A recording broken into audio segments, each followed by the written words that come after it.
Hello, and welcome to Lanternlight Chronicles. Tonight, let the world go quiet and slow around you. Let the day you have lived settle behind you, and let it go. Loosen your shoulders. Let your hands fall open.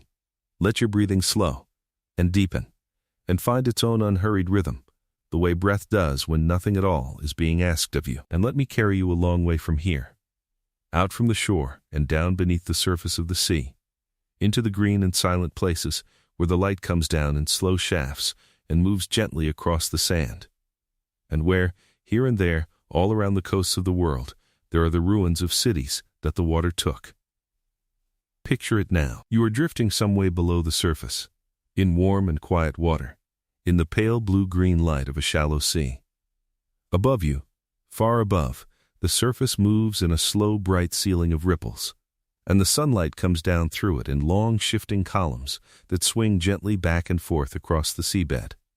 There is no sound at all except the sound of the water itself, that deep and enormous hush. And below you, on the sand, there are walls. Low walls of fitted stone, half buried, running away in straight lines through the drifting weed.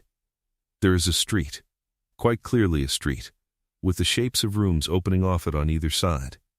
There is a doorway, with its threshold stone still in place, worn smooth by feet that walked over it 3,000 or 4,000 years ago. There are the round mouths of storage jars, sunk in the floor where somebody left them.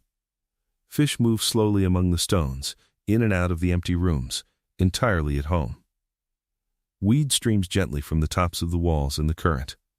A crab crosses what was once a courtyard, and over it all, over the whole quiet drowned town, the light from the surface comes down in those long, slow shafts and moves across the ruins the way firelight moves on a wall.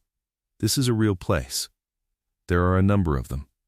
And tonight, we are going to go looking for the most famous drowned city of them all, the one that never existed. For everyone has heard of Atlantis, the great island kingdom of the deep past, mighty and wealthy and proud, which sank beneath the waves in a single terrible day and night and vanished forever. It is one of the most persistent stories in the whole of Western culture. It has been searched for in the Atlantic and the Mediterranean and the Caribbean and the Antarctic. It has been the subject of thousands of books and countless expeditions and a very great deal of nonsense. And underneath all of that noise sits a rather remarkable set of facts, which is what we are going to spend our evening with. Because here is the thing. The story of Atlantis comes from exactly one place. A single author, writing at a single moment, and we can read precisely what he wrote and see exactly what he was doing with it. And when we look at it honestly, the evidence points with uncomfortable clarity to the conclusion that Atlantis was invented. It is a made-up city, in a philosophical dialogue, put there to make an argument. And yet, and this is the beautiful part, the search for it has led again and again into the real drowned history of the world. And that real history turns out to be stranger and richer than the legend. For there truly are sunken kingdoms. There are real cities beneath real seas, and real islands blown apart by real volcanoes, and real civilizations that fell in something very like a day and a night. There is a whole country under the North Sea where people hunted and fished for thousands of years, and whose spearheads still come up in fishing nets. There is a Greek city that went down in a single night in an earthquake, exactly as the legend says, and whose ruin was visited by tourists in antiquity who rode out and looked down at it through the water. So tonight we will do both things. We will take the legend apart, gently and carefully, and see where it came from and what it was for. And then we will go looking for the real sunken kingdoms, the ones the water genuinely took, and we will spend a long quiet while among them. We will visit the volcanic island that blew itself to pieces and buried a beautiful town in ash. We will walk the streets of a Greek port that lies in 3 meters of water off a modern beach. We will go down to the drowned country beneath the North Sea, and out to the Egyptian city that slid into the Mediterranean and lay there, entirely lost, until divers found its statues lying on the seabed. And we will ask why this particular story, out of all the stories, has never let us go. There is nothing you need to remember tonight. There will be no test in the morning, and nothing here you must carry with you into sleep. If your thoughts begin to drift and wander, let them drift. If sleep comes to gather you up before we reach the end, then let it come and welcome. For that is exactly what this quiet hour is for. The drowned cities will still be lying there in the dark, and I will still be here, telling the long story softly, whether you hear the end of it tonight or not. And if you find that these calm histories help to carry you down toward rest, you might gently tap the like button and perhaps subscribe, so that more of them can find their way to you and to others who lie awake in the dark and are looking for something quiet to hold on to. That is the only thing I will ask of you all evening. And now let the modern world dissolve entirely, and let us go down, slowly, into the green light and the long silence beneath the sea. Let us begin at the beginning, with the source, because almost everything that has ever been said about Atlantis rests upon it, and remarkably few of the people who have said those things have gone back to look at it. The story appears in the work of the Greek philosopher Plato, writing in Athens in the 4th century, before the Common Era, and it appears in exactly 2 places. In a dialogue called the Timaeus, where it is sketched briefly, and in a second dialogue, the Critias, where it is described at length. And then it stops, because the Critias breaks off unfinished, in the middle of a sentence, at the very moment when the gods are gathering to decide the fate of Atlantis. Plato either never finished it, or the ending has not survived. And so the most famous lost civilization in history is left, in its only original source, hanging in mid-air. That is the entire body of evidence. 2 dialogues by 1 philosopher. There is no earlier mention of Atlantis anywhere, in any Greek text, in any Egyptian text, in any Near Eastern text, in any inscription, on any monument. Nothing. The story appears in the world, fully formed, in the writings of a single man, some 350 years before the Common Era. And every single account of Atlantis ever written since descends from those few pages. So what do those pages actually say? The tale is presented as a piece of very old history, handed down in a chain. A character in the dialogue relates that the great Athenian statesman Solon, a real person who lived some 2 centuries before Plato, once traveled to Egypt, and there, in an ancient temple city of the Nile Delta, fell into conversation with the priests. And one of the old priests said to him a famous thing, that the Greeks are always children, that there is no such thing as an old Greek, because they have no ancient tradition and no learning grown gray with time. The Egyptians, said the priest, keep records going back thousands of years, whereas the Greeks are repeatedly wiped out by floods and fires and disasters, and each time have to start over, so that they forget everything that came before. And then the priest tells Solon that the Athenians themselves once did a great deed, which they have entirely forgotten. 9,000 years ago, he says, there was a mighty power that came out of the Atlantic Ocean, from an island larger than Libya and Asia combined, which lay beyond the pillars at the mouth of the Mediterranean. This was Atlantis, and it ruled a great empire, and it came sweeping east to enslave all the lands within the Mediterranean. And Athens, alone, at the head of the Greeks, and then finally standing entirely by herself, when the others fell away, resisted this invasion, and defeated it, and freed the peoples who had been enslaved. And afterward, there came violent earthquakes and floods, and in a single dreadful day and night, the Athenian army was swallowed by the earth, and the island of Atlantis likewise sank beneath the sea and disappeared. And that, the priest says, is why the sea in that region is impassable, being full of shoal mud left by the settling island. Notice, already, several things. Notice that the tale comes to us at fourth hand. An Egyptian priest told Solon, who told a friend, who told his grandson, who is telling it now, from memory, in a philosophical conversation. Notice that its date, 9,000 years before Solon, would place these events around 9,500 years before the Common Era, which is to say in the Stone Age, Thousands of years before writing, before cities, before agriculture had spread across Europe, at a time when the Athens described, a city with a professional warrior class and a citadel and hoplite institutions, could not conceivably have existed. And notice, above all, what the story is for. It is a story in which an ideal Athens, small and virtuous and disciplined, defeats a vast, wealthy, arrogant imperial power. That is the point of it. Everything else is scenery. But before we take the story apart, let us enjoy it. Because the description Plato gives of the island in the second dialogue is one of the great pieces of imaginary geography in all of literature, and it deserves to be lingered over, slowly, the way one lingers over the description of a place in a good book at bedtime. The island, he says, was given by the sea god to his own children. And there were 5 pairs of twin sons, and the eldest of the first pair was made high king over all the rest. And the island took its name from him.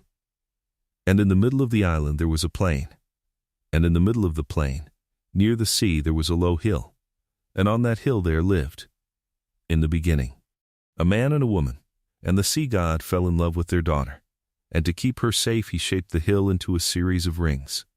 That is the famous image.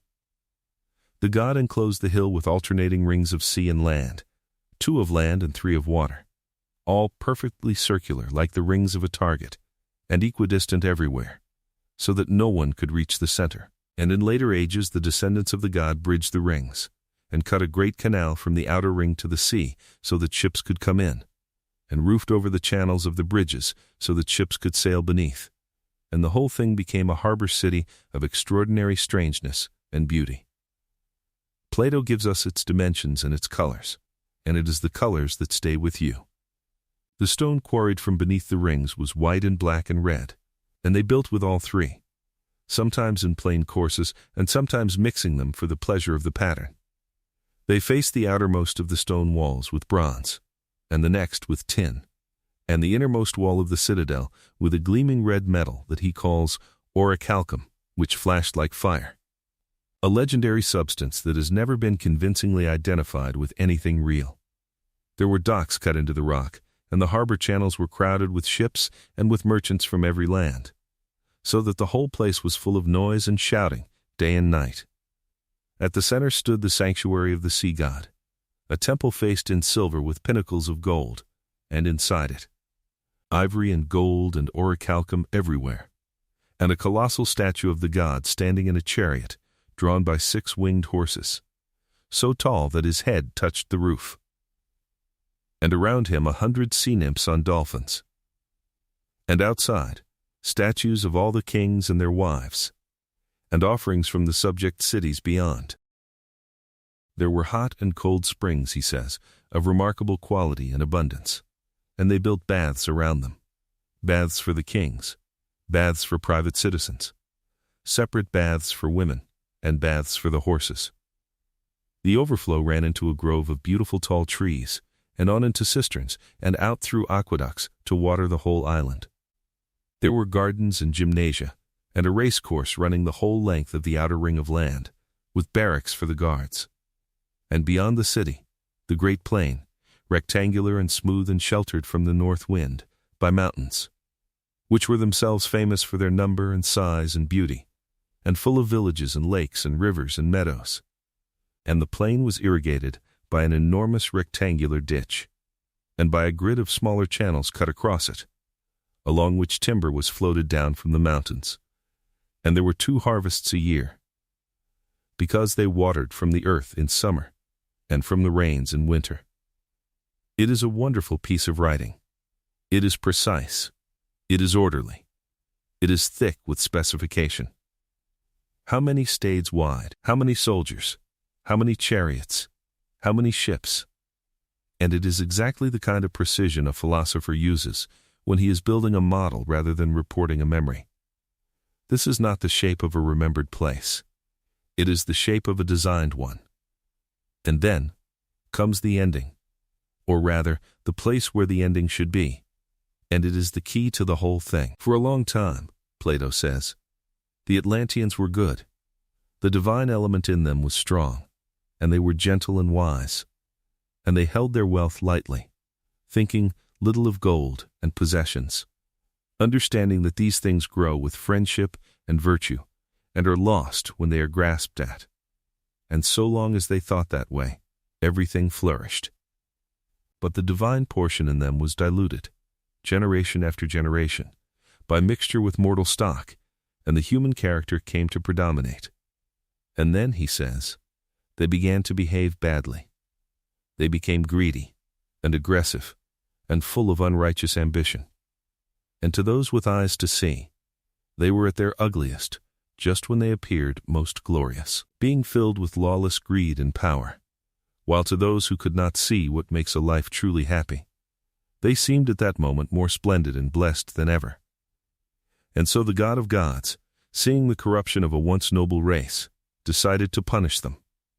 He called all the gods together into their most holy dwelling, which stands at the center of the universe, and when he had gathered them, he said, and there the text stops, mid-sentence. That is the end of the Krishas, and it is the end of the only original testimony about Atlantis that has ever existed. The dialogue simply breaks off.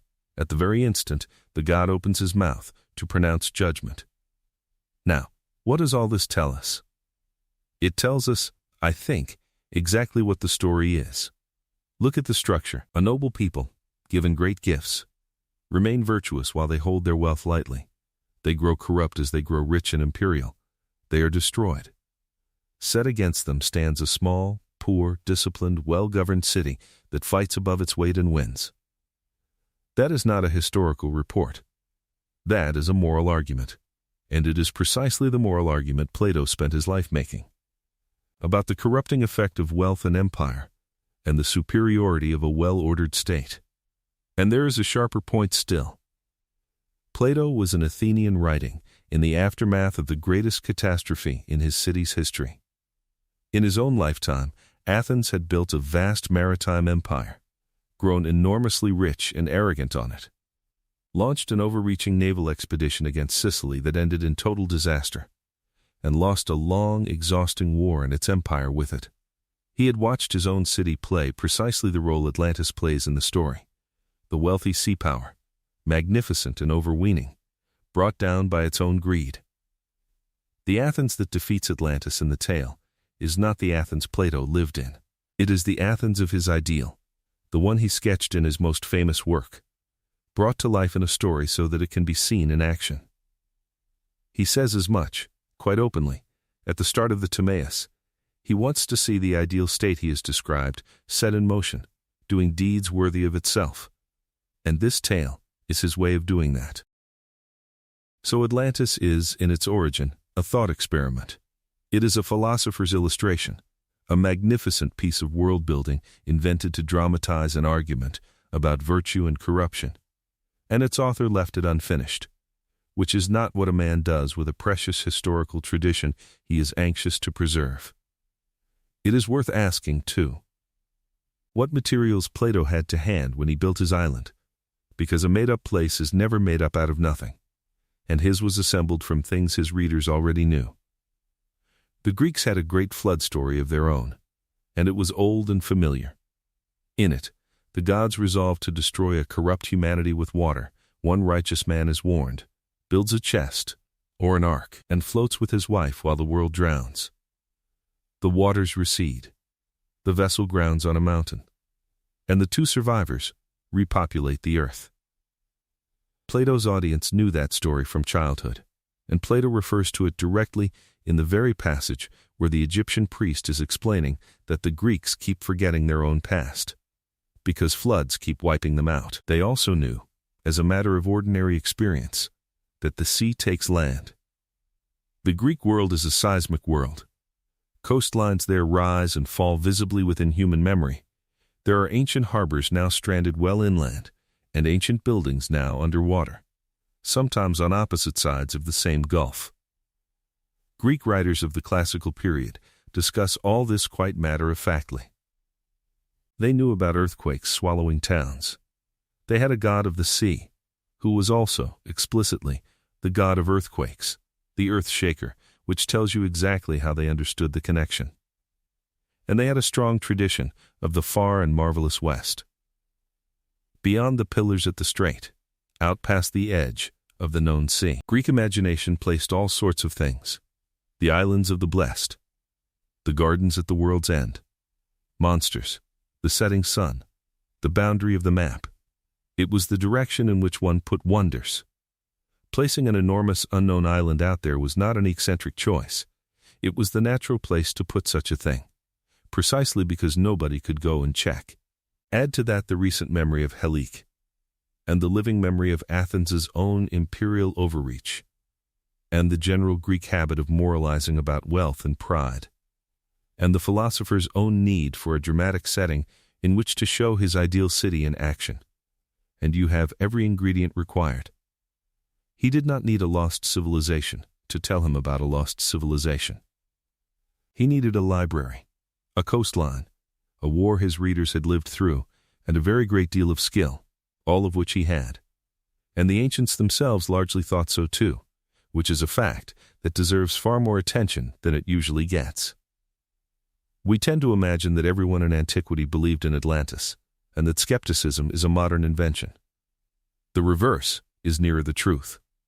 Plato's own most brilliant student, Aristotle, who studied under him for 20 years and knew exactly how his teacher worked, is reported to have dismissed the story with a remark that has come down to us in a compressed form, that the man who invented Atlantis also destroyed it.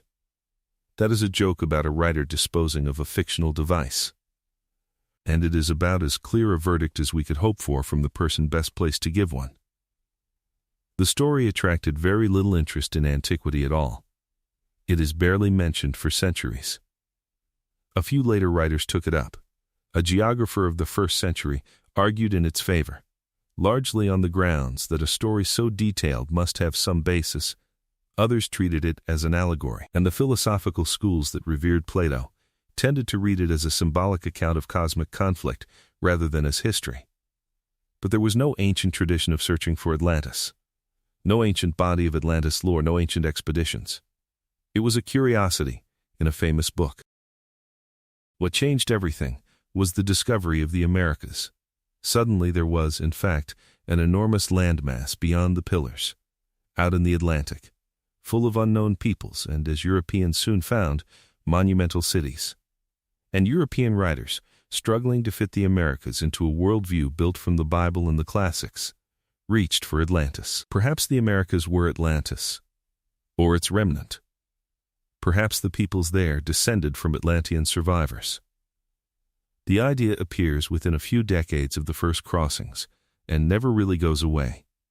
And then, in the late 19th century, came the book that made Atlantis what it is today. An American politician and writer produced an enormously popular work arguing that Atlantis had genuinely existed in the middle of the Atlantic, that it had been the original home of all civilization, that the survivors of its destruction had carried culture to Egypt and to Mesopotamia and to Mexico and Peru, and that the similarities between distant civilizations, pyramids here and pyramids there, flood myths everywhere, proved a common source.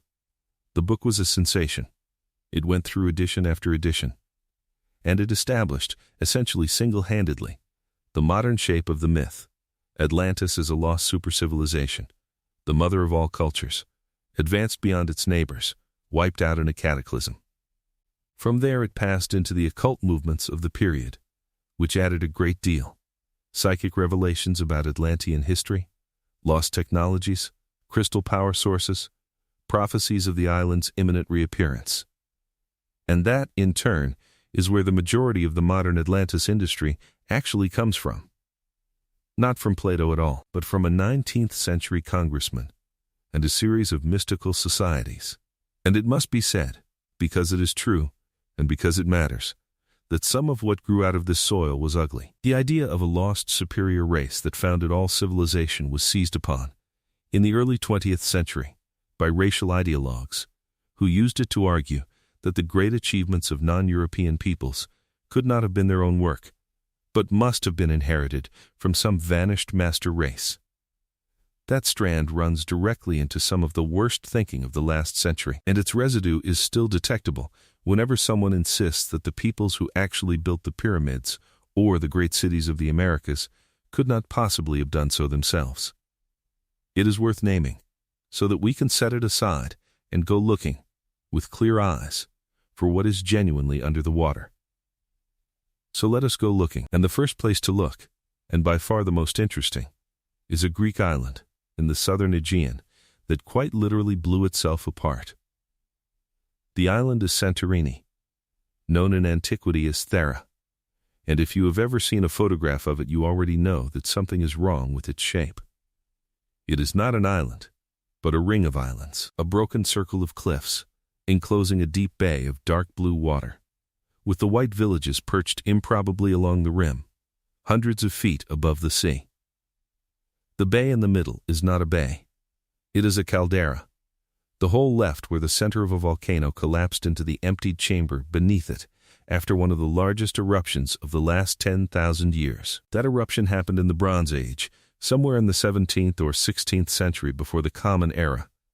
The exact date is one of the great running arguments in archaeology, with the radiocarbon evidence pulling earlier, and the traditional Egyptian chronology pulling later, and it has not been settled. But the scale is not in doubt. The volcano threw many cubic kilometers of rock and ash into the sky. It buried the surrounding islands in pumice meters deep. It sent ash across the eastern Mediterranean, detectable in cores from the seafloor and in deposits in Turkey and Egypt and beyond. It generated tsunamis that struck the coasts of the Aegean, and the deposits from those waves have been identified on the north coast of Crete, 70 miles away, and elsewhere. And it happened next door to one of the most brilliant civilizations of the ancient world. That civilization was the Minoan, centered on Crete, and it was extraordinary. It had great sprawling palace complexes with light wells and drainage systems and staircases and vast storerooms. It had a written script that has never been deciphered. It had a fleet and traded across the eastern Mediterranean. And its art is unlike anything else of its era. Fluid, joyful, full of movement, painted with dolphins and lilies and flying fish and blue monkeys, and the famous scenes of young people leaping over the horns of charging bulls. And on Thera itself, on the volcano's own island, there was a town, and the eruption buried it in ash and preserved it, exactly as a later eruption would preserve a town on the Bay of Naples. It has been excavated since the 1960s. And what has come out of the ash is astonishing. Multi-story houses standing to the second floor, streets, drains, indoor plumbing, and wall paintings of such freshness and beauty that they are among the treasures of the ancient world. There is a fresco of a fleet of ships sailing between towns, with dolphins in the water and people watching from the rooftops. There are boys with fish. There are antelopes and swallows, and a young priestess, and a room painted all around with a landscape of spring, rocky hills, and red lilies, and birds turning in the air. And there are no bodies, and no treasure. The people got out. There were earthquakes before the eruption, and the town was damaged and partly repaired, and it appears the inhabitants read the warnings and left, taking their valuables before the final catastrophe. Where they went, and what became of them, nobody knows. Since the Minoans stand at the center of the most serious version of this theory, they deserve a proper look, because they are genuinely one of the most intriguing civilizations of the ancient world, and they were entirely unknown until a little over a century ago. Before that, they existed only in Greek legend, the tales of a great sea king who ruled Crete and demanded a tribute of young people from Athens, of the labyrinth beneath his palace, of the monstrous creature at its center, of the craftsman who built the maze, and then made wings of wax and feathers to escape the island. These were understood as pure myth. And then, at the very beginning of the 20th century, an English archaeologist began digging at a mound in Crete and uncovered an enormous, sprawling, many-storied complex of hundreds of rooms and staircases and corridors, unlike any Greek building ever found. And the myth of the labyrinth suddenly looked rather different. What emerged over the following decades was a civilization that flourished on Crete and the surrounding islands for something like 1,000 years. It built several of these great complexes, which we call palaces for lack of a better word, though what actually went on in them is debated. Royal residences, certainly, or administrative centers, or religious sanctuaries, or all three at once. They had vast storerooms lined with enormous jars for oil and grain, workshops, drainage and sanitation of real sophistication, and light wells cut down through the upper floors to bring daylight into the interior. They wrote, in at least 2 scripts. The earlier one has never been read. The later one, adapted by mainland Greeks, was famously deciphered in the 1950s and turned out to be an early form of Greek, used almost entirely for administrative accounts, which is why we know rather a lot about Bronze Age Aegean sheep, and rather little about Bronze Age Aegean thought. And their art is the thing that stays with you. Where the art of Egypt is formal and frontal and eternal, Minoan art is fluid, asymmetrical and full of motion. Octopuses sprawling across the curve of a pot with their arms following the shape of it. Dolphins, lilies, birds in flight. Women in elaborate flounced dresses with dark curling hair, and the bull-leaping frescoes in which young people vault the horns of a charging animal. It is playful and confident, and it looks, more than almost any other ancient art, as though it were made by people who were enjoying themselves. They were traders. Their goods turn up all over the eastern Mediterranean, and Egyptian tomb paintings show men in Aegean dress, bringing vessels of recognizably Minoan shape. Their settlements had no substantial fortifications for much of their history, which is very unusual and has been taken to suggest either a period of unusual security or a reliance on the fleet, and which contributed to a rather romantic modern picture of a peaceful sea-loving civilization that has since been complicated by evidence of a harder side. And then, in the centuries after the eruption, it ended. The mainland Greeks took over. The administrative tablets on Crete switched to their language, and eventually, Crete becomes one province among many in the Mycenaean world. And then that world falls too in the general collapse at the end of the Bronze Age. What was left, a few centuries later, was a memory in Greek legend of a great sea king on a great island, long ago, in the time of heroes, with something strange at the heart of his palace.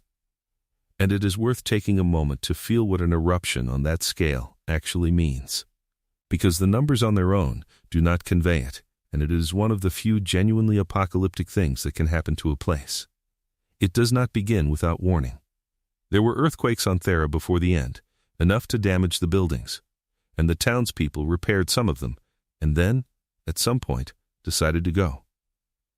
Then the mountain opened. In an eruption of this type, the first phase throws a column of ash and pumice many kilometers into the sky, a dark pillar spreading at the top into a canopy that blots out the sun, and from that column the pumice falls, hour after hour, a steady rain of lightstone that piles up meters deep and collapses roofs under its own weight, and turns a green island white and then gray. Then the column becomes unstable and collapses, and that is the truly lethal phase. The flows come down the flanks of the mountain. Avalanches of superheated gas and ash moving faster than anything can run, filling valleys, crossing water, obliterating what they touch. And then the sea gets into the emptied chamber, and the interaction of water and magma produces explosions of a violence that is difficult to imagine. And finally, the roof of the empty chamber gives way, and a great circular piece of the island simply falls into the hole beneath it, and the sea rushes in.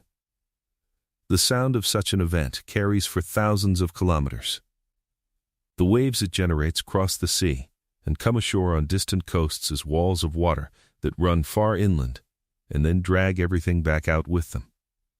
The ash rides the winds for hundreds of miles and falls on other countries, darkening the sky, and settles on the seafloor in a layer that geologists can still find in cores today, and use to date everything above and below it. And afterward, where an island stood, there is a ring of cliffs around a deep blue hole, and the middle of the world has gone. For anyone living within sight of it, this would have been the end of everything comprehensible. A mountain becoming a pillar of black cloud that swallows the sky at midday, the falling stone, the darkness, the sea drawing back and returning as something impossible. And then, when the air finally cleared over the following weeks, and the survivors along the coasts looked north across the water, the simple fact that the island was not there anymore.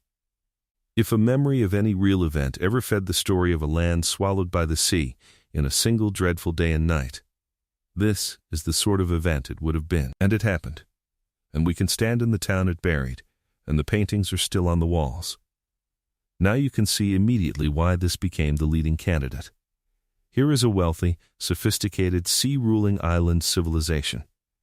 Here is a circular island with a ringed shape, which the sea rushed into.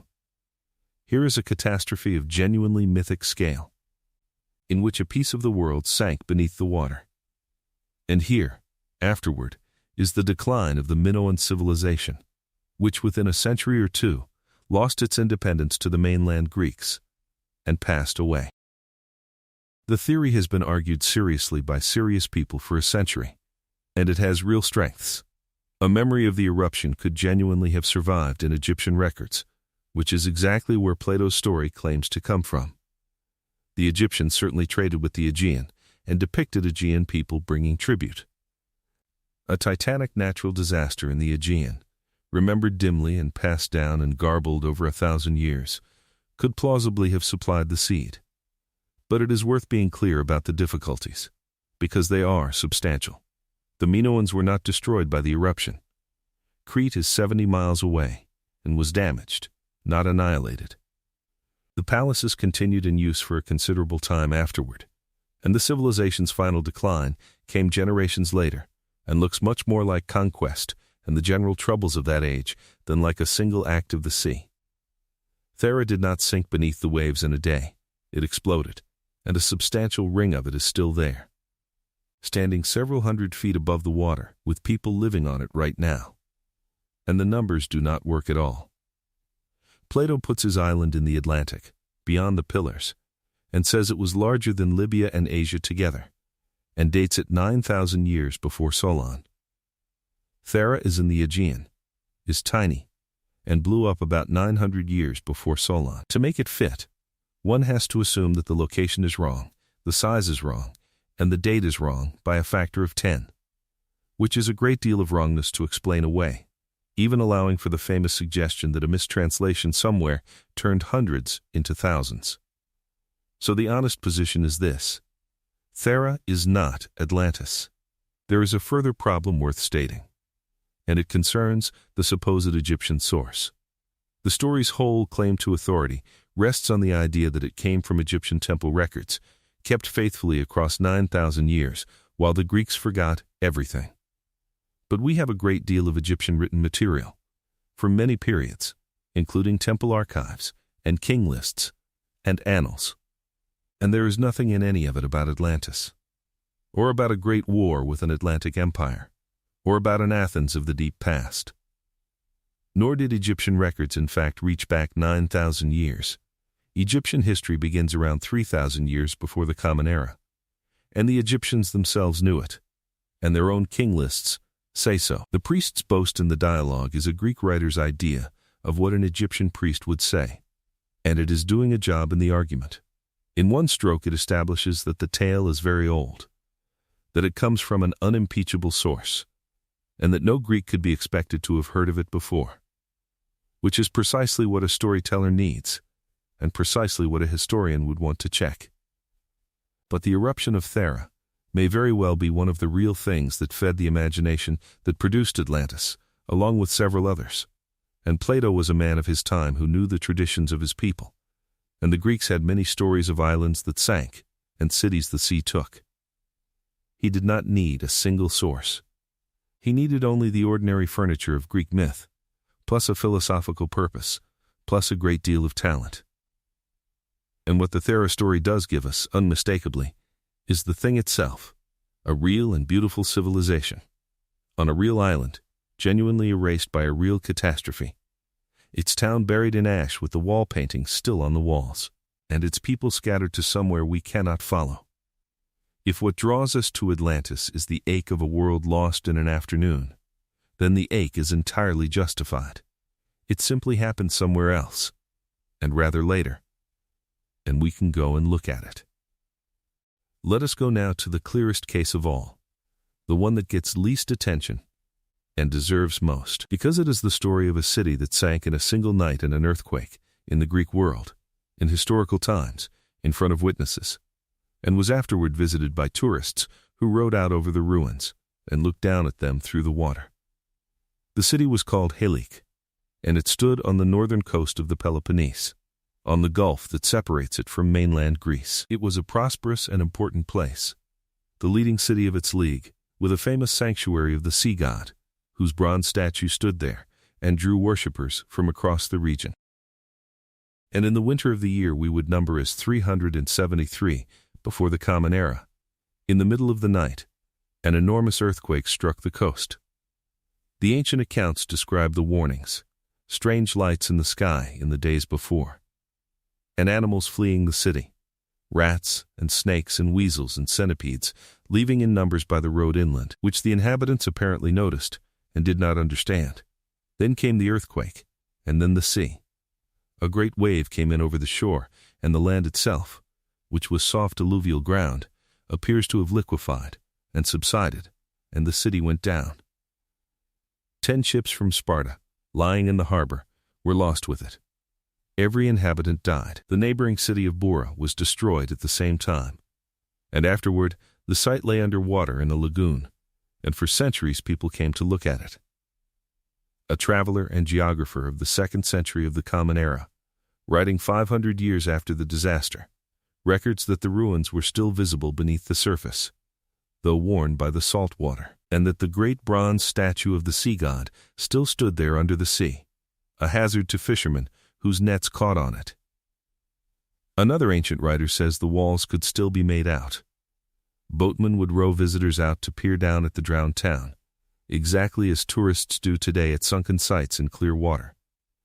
It is very hard to overstate what an impression this must have made. Here was a real, known, wealthy Greek city, with a great temple of the very god who ruled the sea, wiped out in one night by earthquake and flood, its remains visible under the water for generations afterward, and its destruction universally understood as a punishment from that god, whom the Helicians were said to have offended. It happened in Plato's own lifetime, when he was a mature man of about 50, and it happened in Greece, and everyone knew about it, and it was discussed and moralized over by writers for centuries afterward. And then, a few years later, Plato wrote a story about a great and wealthy sea power, sacred to the sea god, destroyed in a single day and night of earthquake and flood as a divine punishment for its pride, and left beneath the water where it could no longer be reached. That is not proof of anything, but it is very difficult, once you have seen it, to unsee. As for Helic itself, the lagoon eventually silted up, the coastline moved, and the drowned city was buried under the sediment of the plain and lost entirely, its location forgotten and disputed for 2,000 years. It was searched for repeatedly and not found, because everyone was looking in the sea, and it was not in the sea anymore. It was found at last in the 1990s and after, inland, beneath the fields, by geologists and archaeologists working with core samples and magnetic survey. And the destruction layer has been excavated. Buildings, streets, walls, and the sediments of the wave that came in over them. A whole ancient city, drowned and then buried, and then lost, and then found again, lying quietly under a coastal plain of vineyards. The method by which it was found is worth a moment, because it is a good example of how this work actually gets done, and it is nothing like a treasure hunt. The searchers began not with a shovel, but with the geology, reasoning that the city had stood on the coastal plain of a particular river, and that the plain had been built up over 2,000 years by sediment washing down from the mountains, and that therefore the ancient shoreline was not where the modern one is. Then they drove hundreds of narrow bores into the plain, taking cores, and examined what came up, layers of river gravel, layers of soil, and at a certain depth in a certain zone, a layer of lagoon sediment, full of the shells of the small organisms that live in brackish water, sitting on top of an occupation layer with pottery in it. That is the signature they were after. Marine and lagoonal deposits lying above a human settlement mean that the sea came in and stayed. From there they narrowed the search with resistivity and magnetic survey, looking for the buried outlines of walls, and only then did they dig. And there was the city, with a destruction horizon and roof tiles fallen in place. It took years. Most of the work was boring in every sense. And at the end of it, a legend that had been recorded by ancient geographers and dismissed by some modern scholars as an exaggeration turned out to be exactly unglamorously true. A real city, killed by a real earthquake on a known winter night, lying where the ancient sources said it should be, under the fields, waiting. Let us go west now, to Egypt, and to a city that vanished so completely that scholars came to doubt it had ever been anything more than a name in old books, and which turned out, when someone finally went and looked, to be lying on the seabed in the bay outside Alexandria, more or less intact. Its name was Thanos, and the Greeks called it Heraclean, and it stood at the mouth of one of the branches of the Nile, on the very edge of Egypt where the river met the Mediterranean. In its day, before Alexandria was founded, it was the great gateway port of Egypt. Every ship coming from the Greek world had to put in there, pay its dues, and be inspected, and so the whole trade of the eastern Mediterranean with Egypt passed through its customs house. It had a great temple, and canals, and basins and jetties and hundreds of ships. The classical writers mention it. There is a story that a famous pair of legendary lovers stopped there on their flight. There was a tale about a stele that recorded the tax arrangements. And then, gradually, the references stop, and the city drops out of history, and by late antiquity, nobody speaks of it at all. And later scholars assumed that either it had been a minor place that faded, or that the accounts of it were confused. What happened to it was the ground. The whole Nile Delta is built of soft, waterlogged sediment, and such ground is unstable. It compacts, it subsides, and under the shaking of an earthquake it can liquefy, losing its strength entirely, so that whatever is built on it simply sinks.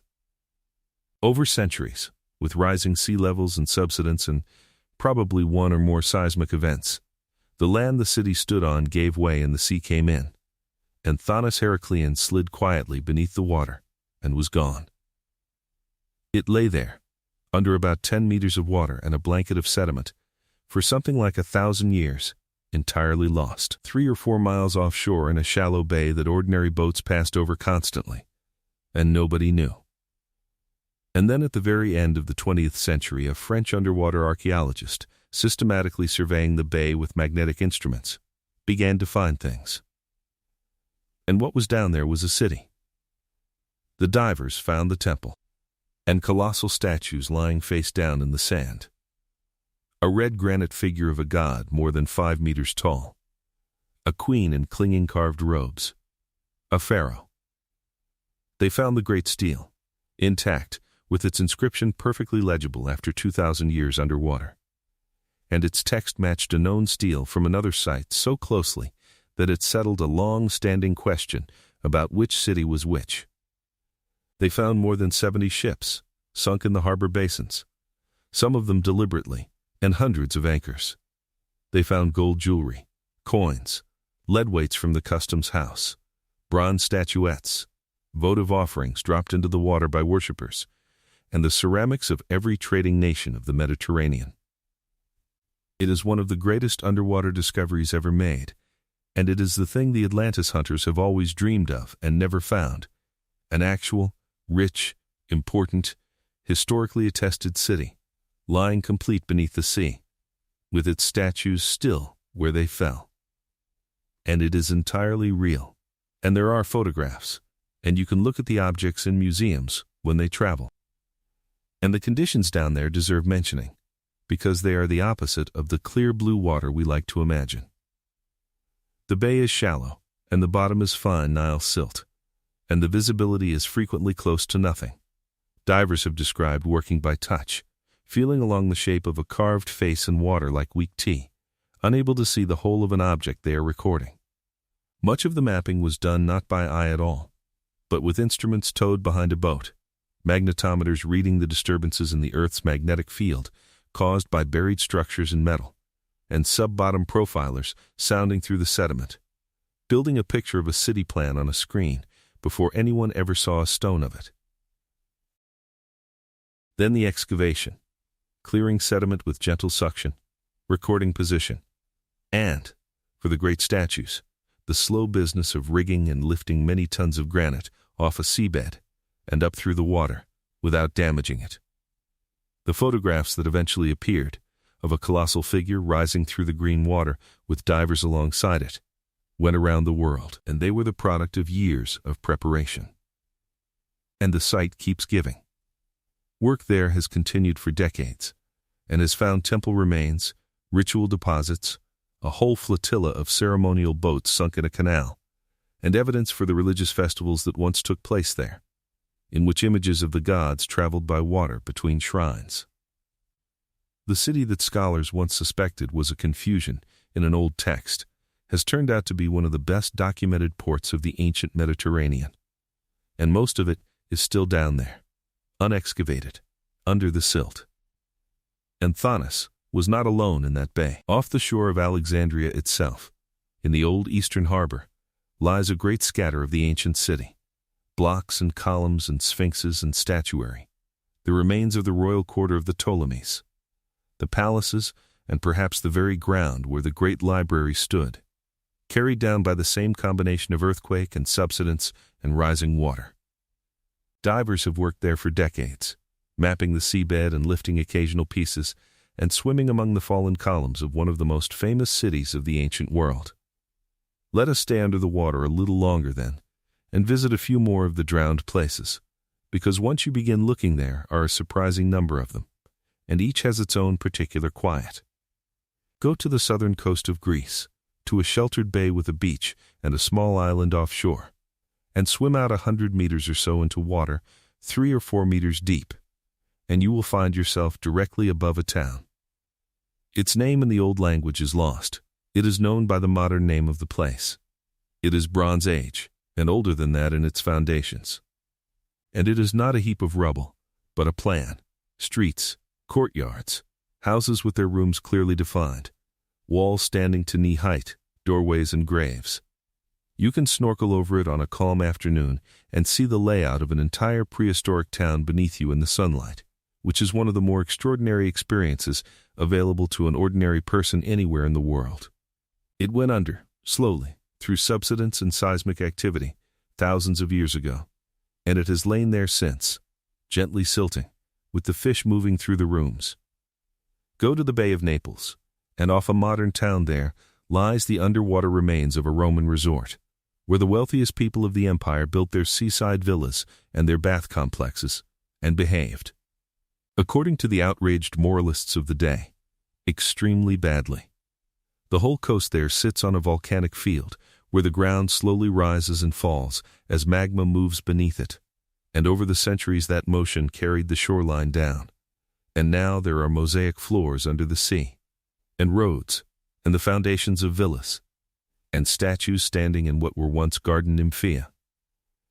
And divers swim along Roman streets past the doorways of houses where emperors once stayed. Go to Jamaica, and there is a sunken town of a very different kind, a 17th century port, famous in its day as a haven of privateers and merchants and vice, which in 1692 was struck by an earthquake that liquefied the sand spit it was built on. 2/3 of the town slid into the harbor in a matter of minutes, along with a large part of its population, and it went down so fast that the site preserves the moment of its own destruction, buildings standing upright under the water, and, famously, a pocket watch recovered from the seabed, stopped at the time the sea came in. And go to the coast of England, to a place in Suffolk where the cliffs are crumbling, and there was once a substantial medieval town with churches, and a harbor, and a considerable trade, which the North Sea has taken, storm by storm, over 8 centuries, until nothing remains above ground but a small village and a graveyard from which the last bones occasionally tumble out of the eroding cliff. On to the beach. The town's churches went one by one into the sea, and there is a persistent local story that on quiet nights, out in the water, you can still hear the bells. And there is one more category of drowned thing, smaller than a city but in some ways more eloquent. And no account of what the sea holds would be complete without it. The wrecks. The Mediterranean floor is scattered with them, thousands upon thousands, from every period, because for 4,000 years that sea has been the busiest highway in the Western world, and ships sink. Most are simply cargo, a scatter of amphorae on the bottom, the wine and oil and fish sauce of the Roman world, lying in the pattern of a hull that rotted away beneath them centuries ago. So that from above you see the shape of a vanished ship drawn in pottery on the sand. But some are extraordinary. There is a Bronze Age vessel that went down off the southern coast of Turkey in the 14th century before the Common Era, and its excavation over 11 years and more than 20,000 dives is one of the great achievements of underwater archaeology.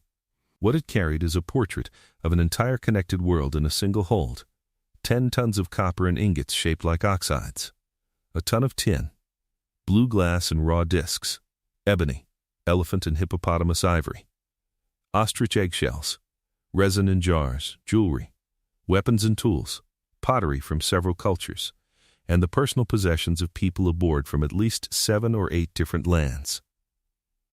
It sank on an ordinary voyage, and by sinking it preserved a completeness that no settlement on land could ever give us. And there is the wreck that produced the strangest single object to come out of the ancient world.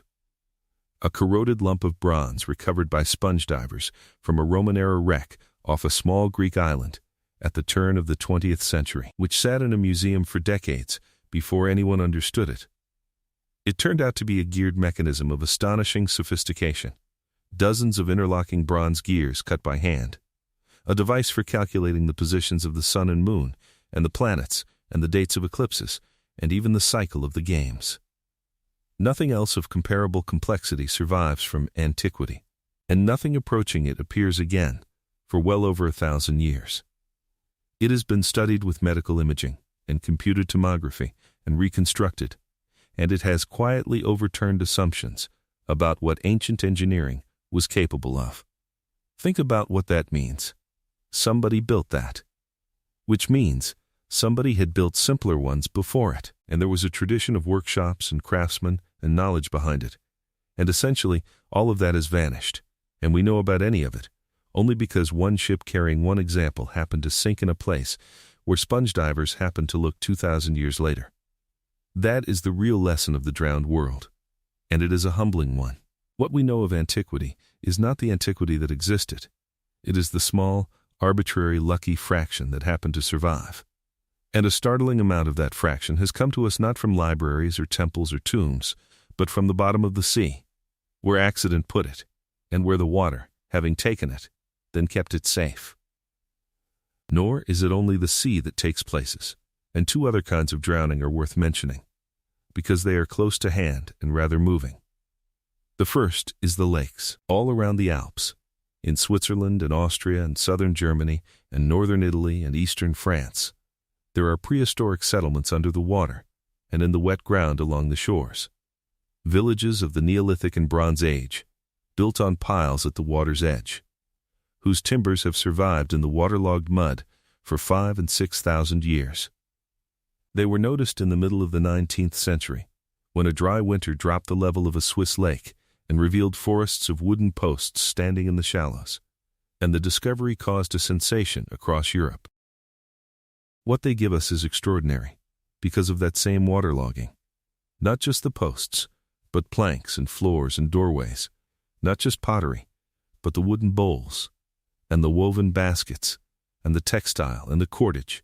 Not just the tools, but the wooden handles they were set in. And food remains in quantity. Seeds and fruit stones and bread and even, at one site, apples cut in half and dried.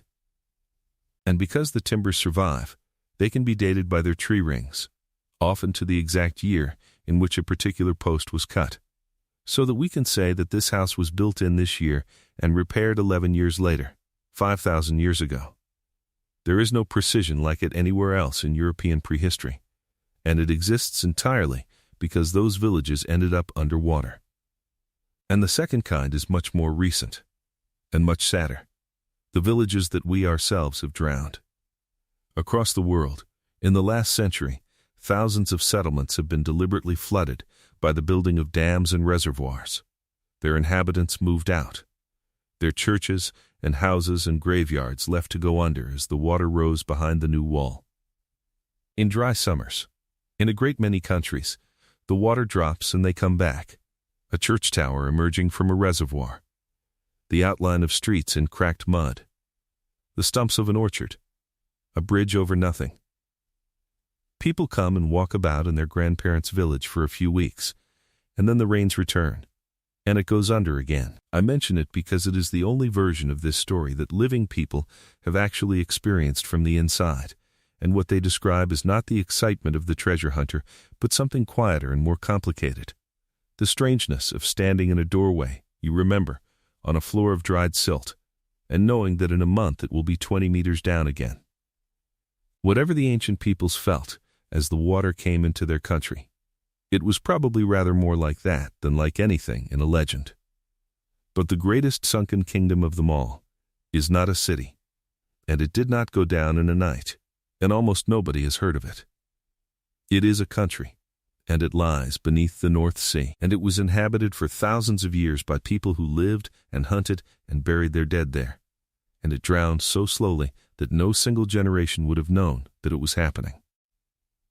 To understand it, we have to think about the ice.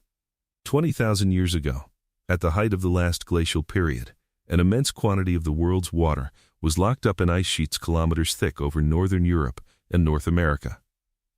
Water taken out of the sea and stacked on land means a lower sea, and the sea then stood something like 120 meters lower than it stands today. 120 meters is a great deal. It means that every shallow shelf sea in the world was dry land. So the map of the world was different, and not in a subtle way. Britain was not an island. It was a peninsula of Europe, and you could walk to it.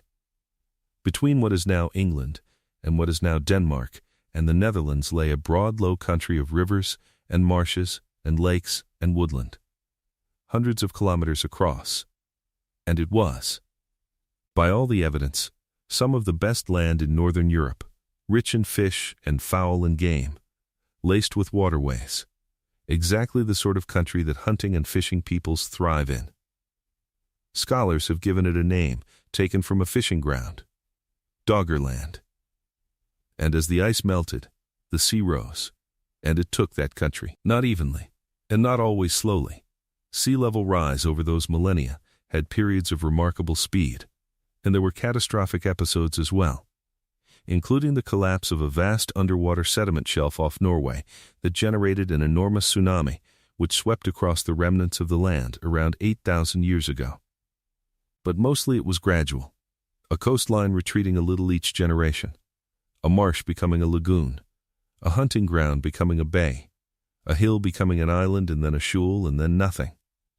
Over several thousand years, an entire inhabited country went under, and its people, presumably, moved, generation by generation, inland to higher ground, and became the peoples of the coasts we know.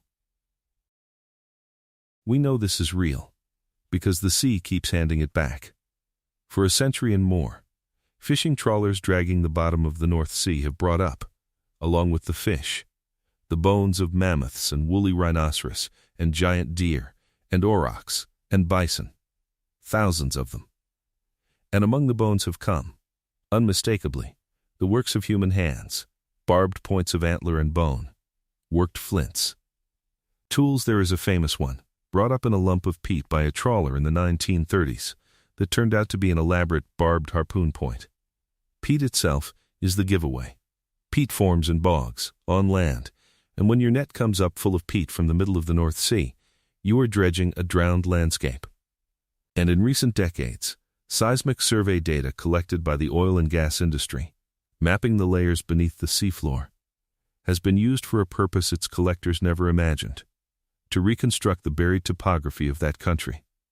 And the maps that have come out of it show rivers, with their tributaries and meanders, and lake basins, and hills, and coastlines, and estuaries, an entire lost landscape, drawn in detail, lying under the water and the sediment, its river valleys still there in the shape of the ground.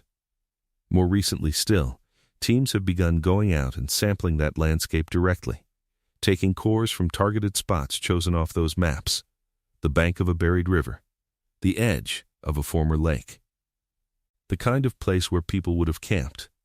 And from the cores they extract not artifacts, usually, but something in its way better, ancient environmental evidence. Pollen, which tells them what was growing. Insect remains, which are exquisitely sensitive indicators of climate and habitat. Charcoal, which may mean fire, which may mean people, and fragments of ancient genetic material preserved in the sediment itself, which can identify the plants and animals that were present without anyone ever finding a bone. The result is that a country nobody has seen for 8,000 years is being reconstructed, meter by meter, from mud brought up in tubes. This was oak woodland. This was reed bed. This was open water. There were aurochs here. The climate warmed at about this point. This channel was flowing in this century. It is not treasure. Nobody will ever put it in a case. But it is the recovery of a real place where real people lived. And it is being done with the same patient care that raised the statues off the Egyptian seabed. And it is arguably the more impressive achievement of the two. And Doggerland is only the most studied example of something that happened everywhere. Every coastline in the world was reshaped by that same rise. The Persian Gulf, which is very shallow, was largely a dry valley with a great river running down it. And it filled. The Black Sea, which is a subject of long argument, was a smaller freshwater lake before the rising Mediterranean broke through the Bosphorus and turned it into the sea we know. And whether that happened as a slow spill or a catastrophic flood is still contested. But that it happened is not. Off the coasts of India, of Japan, of Australia, of North America, there are drowned shorelines and, in some places, drowned evidence of human occupation. Land bridges closed. Islands became separate. Bays became gulfs. And here is the point that lifts all of this out of geology and into the story we are telling. Human beings lived through it. Coastal peoples all over the world, for thousands of years, watched the sea come slowly in. They watched their fishing grounds change, and their islands shrink. In some places, over a lifetime, the difference would have been visible. A beach where the old people remembered a forest. An island where there had been a hill you could walk to. And people talk.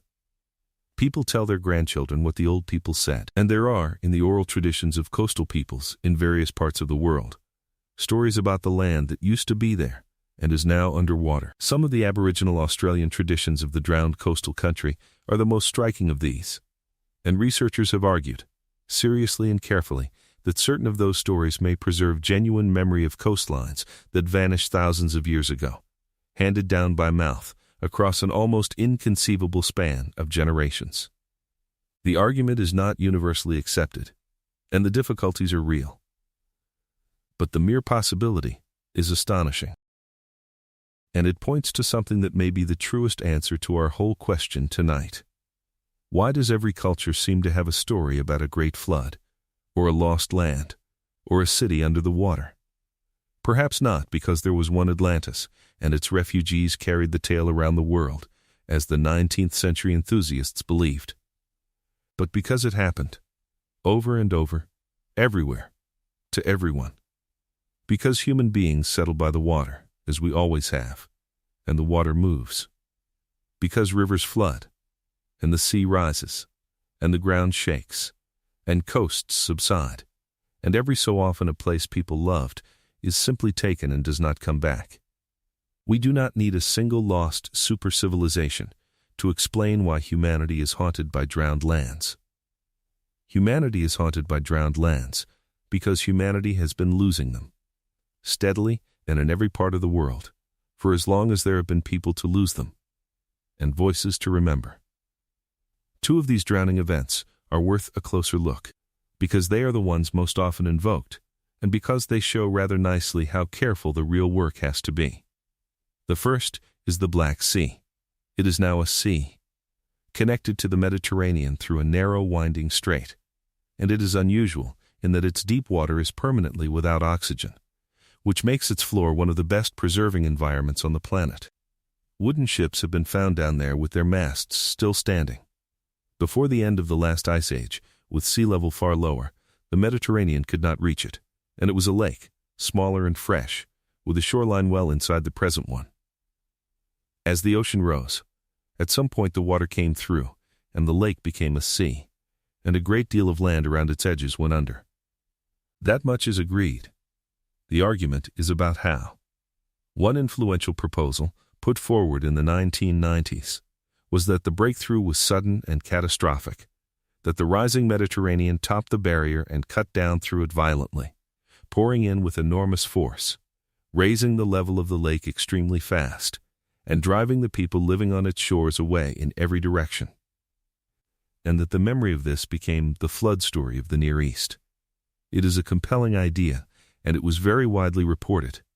But subsequent work, including detailed study of the sediments and the fossil shells that record the shift from fresh water to salt, has produced a messier picture, and many specialists now favor a more gradual filling, or a smaller and slower breach. The debate continues, and it is a real scientific debate, conducted over sediment cores. The second is the tsunami that struck the remains of Doggerland.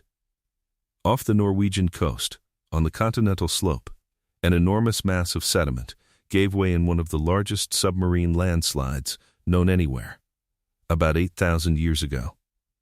And the displaced water generated a tsunami that swept south across the North Sea basin.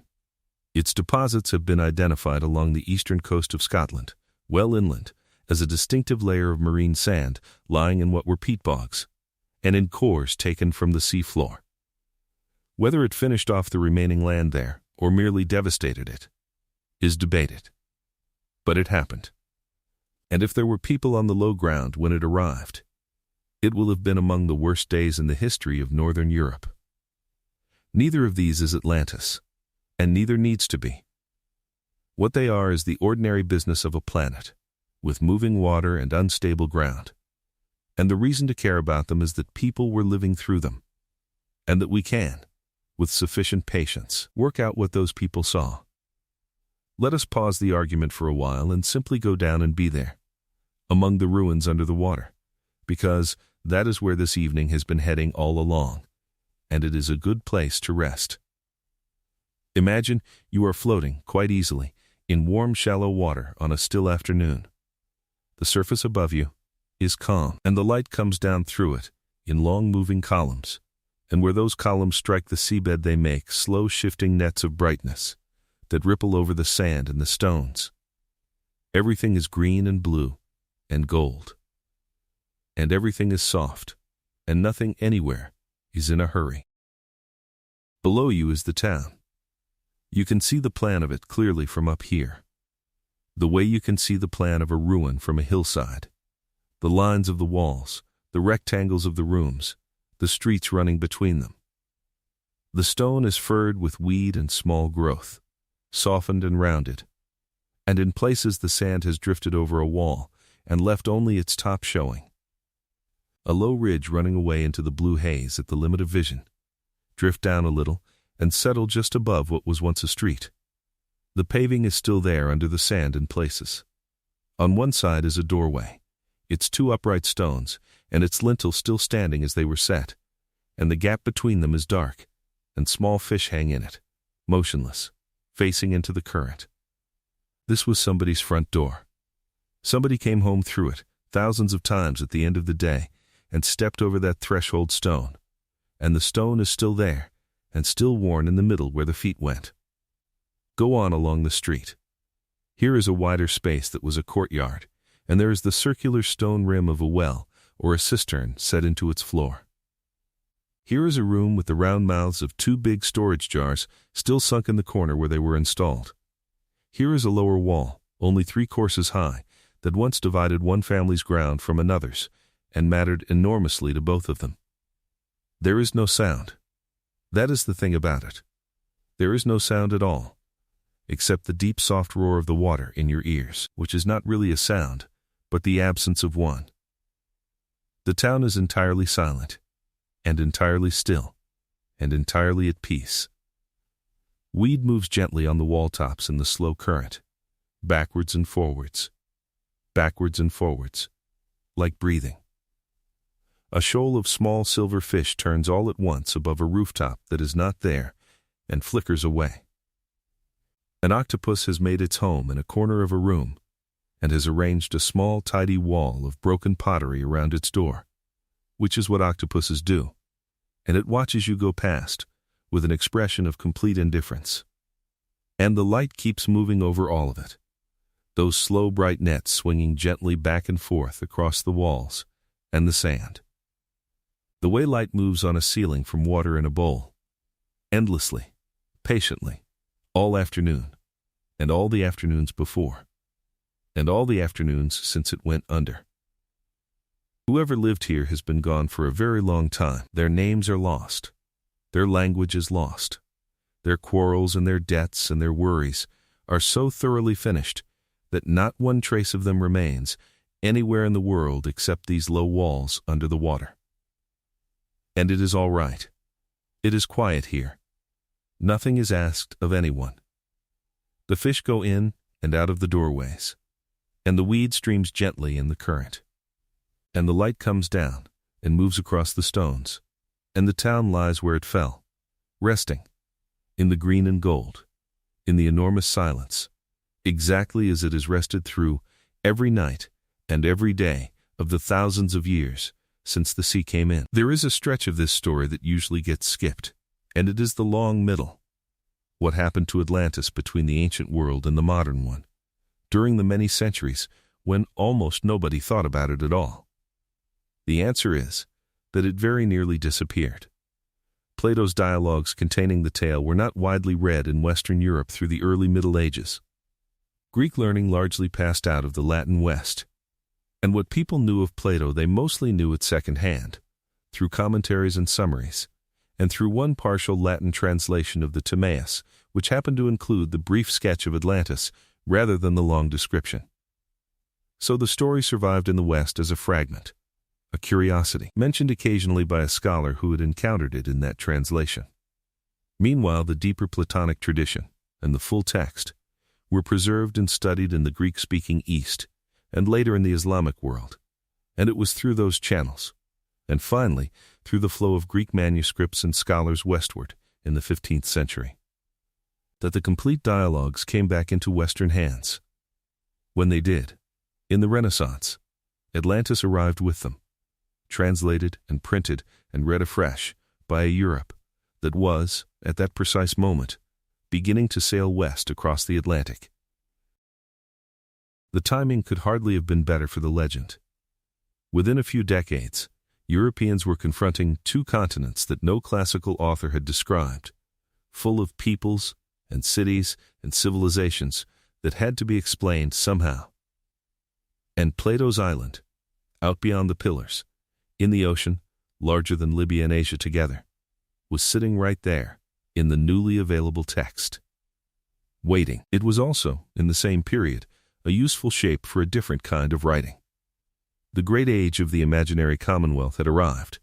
Writers began inventing ideal societies on undiscovered islands in order to criticize their own, which is precisely what Plato had been doing. One famous English philosopher wrote an unfinished fable about an ideal scientific society on an island in the Pacific, and, in a nod that could not have been plainer, called it The New Atlantis. That book, which is about the organized pursuit of knowledge, rather than about any lost continent, did a great deal to keep the name alive and respectable. So the legend came through the centuries in an odd double form, as a half-remembered fragment of ancient geography that might refer to something real out in the ocean, and as a recognized literary device for writing about ideal and fallen societies. It was only in the 19th century that the first of those swallowed the second, and Atlantis stopped being a philosopher's island and became a place people mounted expeditions to find. Let us surface, gently, and go back to the search, for there is a whole history of looking for Atlantis, and it is a curious and rather touching human story in its own right. The list of proposed locations is long enough to be comic, and it covers most of the globe. Atlantis has been placed in the Atlantic, on the mid-ocean ridge, on the assumption that the islands of the Azores are its mountain peaks still standing above water. It has been placed in the Caribbean and in the Bahamas, where a natural formation of rectangular beach rock blocks lying in shallow water off one of the islands was announced in the 1960s as a paved Atlantean road, and has been argued over ever since by people who wish it were, and geologists who have explained, patiently and repeatedly, how such rock naturally cracks into blocks. It has been placed in Spain, in the marshlands near the mouth of a great river, on the site of a genuine and genuinely lost civilization called Tartessos, which was a real Iron Age culture of southern Iberia with real wealth and real trade, and which really did fade from history, for reasons we do not fully understand.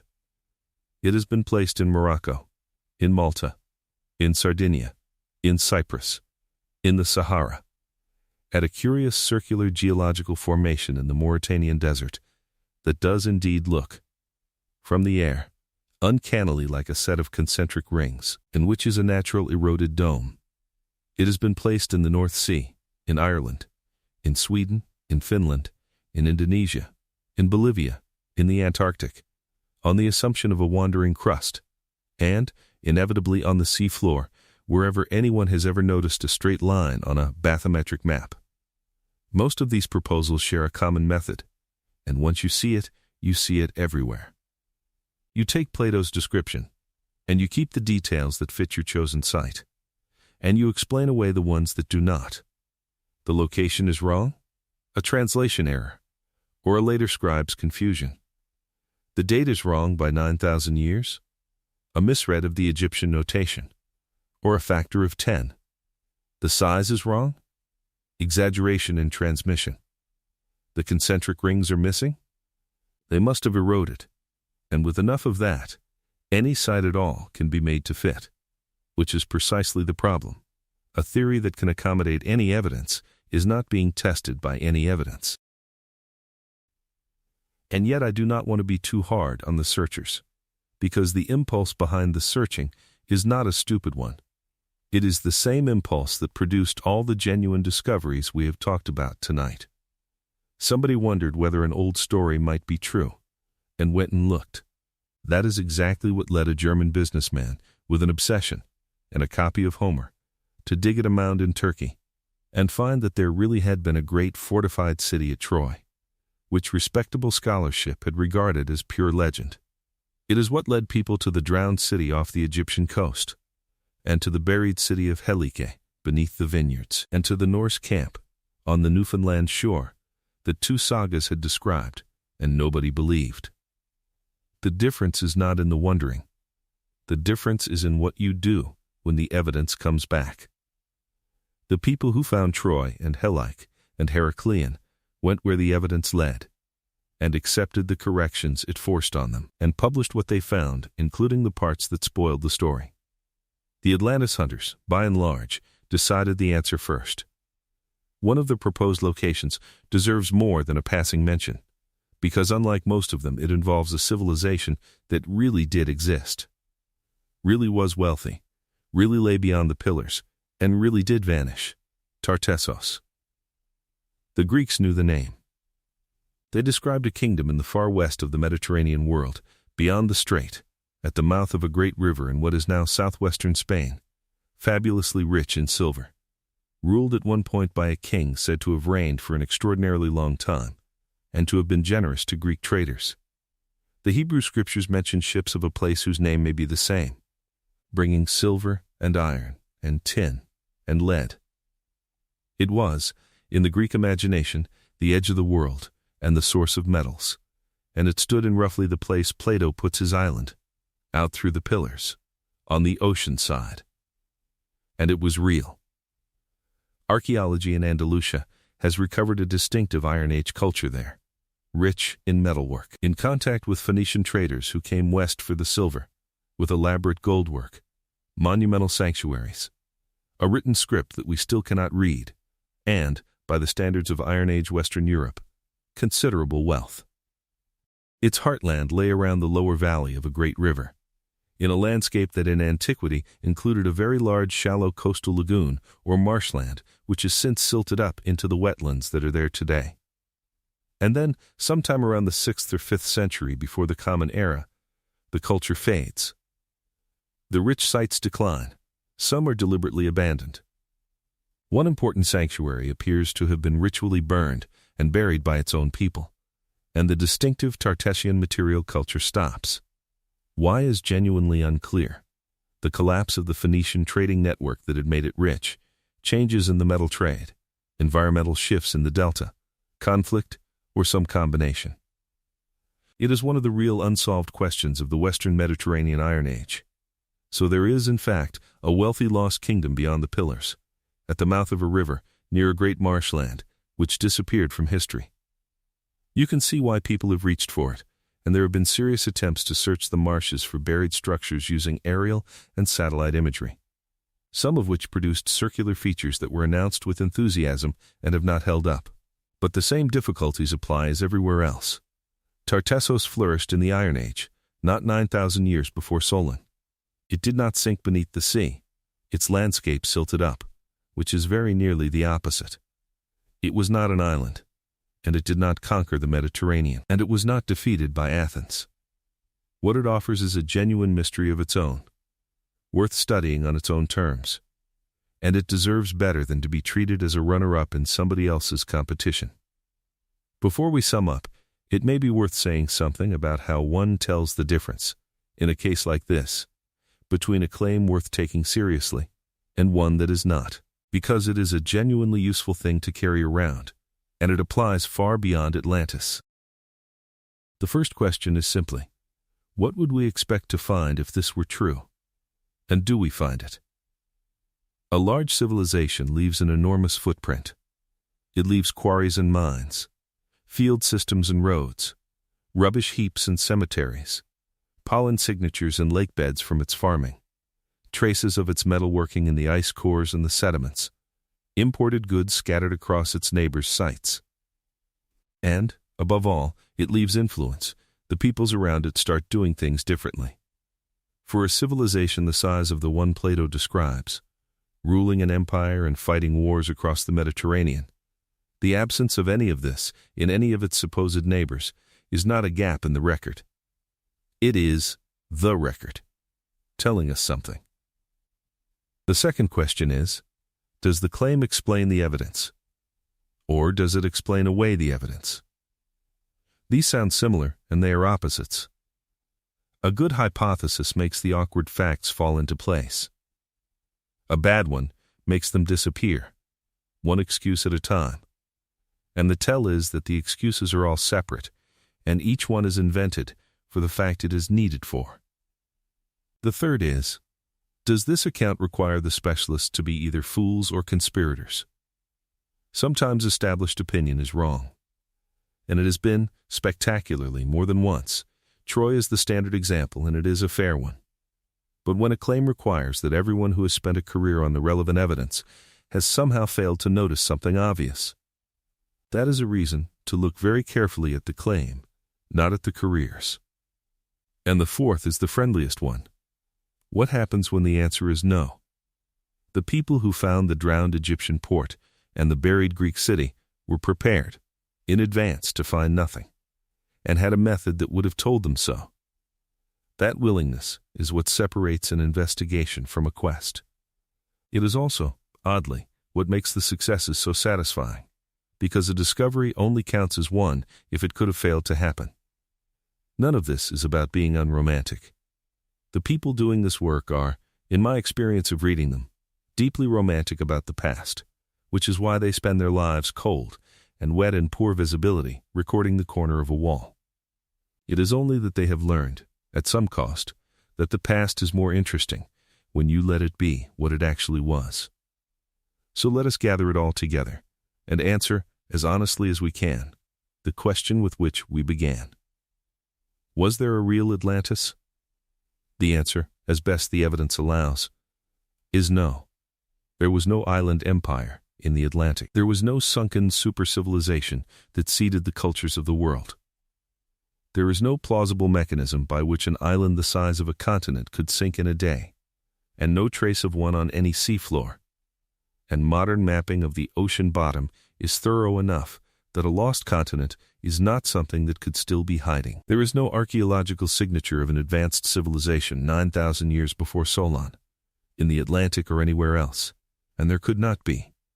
Because at that date human beings everywhere on Earth were living in small communities without cities, or metal, or writing, and we have a great deal of evidence about how they lived. Atlantis was a story, a brilliant one, written by one of the finest prose writers of the ancient world, invented to make a moral and political argument, and left unfinished when its author moved on to other work. But that is not the whole answer, and it is not the interesting part. Because if you take the question apart, almost every element of the legend turns out to be real somewhere, just not all in the same place, and not all at the same time. Was there a wealthy, sophisticated island civilization, ruling the sea, that was struck by an appalling natural catastrophe and afterward passed away? Yes, it was in the Aegean, and its towns were buried in volcanic ash with the paintings still on the walls, and you can walk through one of them today. Was there a great and prosperous city, sacred to the sea god, destroyed in a single night by earthquake and flood, and left beneath the water where people came to look down at it? Yes, it was called Hellike, and it happened while Plato was alive. Was there a rich and important city that sank beneath the Mediterranean and vanished so completely that scholars doubted it had existed, until divers found its statues on the seabed? Yes, and there is more than one. Was there a whole inhabited country, of hundreds of thousands of square kilometers, that was swallowed entirely by the sea, whose people had to abandon it, and whose tools still come up in fishing nets? Yes, it is under the North Sea, and it is not the only one. Everything the legend promises, the world actually delivers, in pieces, scattered across the map and across time. And here is the strange twist at the end of it. The reality is stranger. Plato's island sinks in a day and a night, which is dramatic, but simple. Doggerland took 3,000 years to drown, and the people who lived on it spent 100 generations watching the water come, and moving their camps back, and telling their children about the good hunting ground that was underwater now. Which of those is the more haunting thing to think about? Lying here in the dark, I leave to you. Why then has this story held on so tightly? 2,500 years is a very long run for a philosopher's illustration, and Plato wrote a great many arguments, most of which are read only by students. This one escaped the book and became part of the furniture of the world. Something in it clearly answers a need, and it is worth sitting with that for a while, because I think the need is a rather tender one. Part of it is simple loss.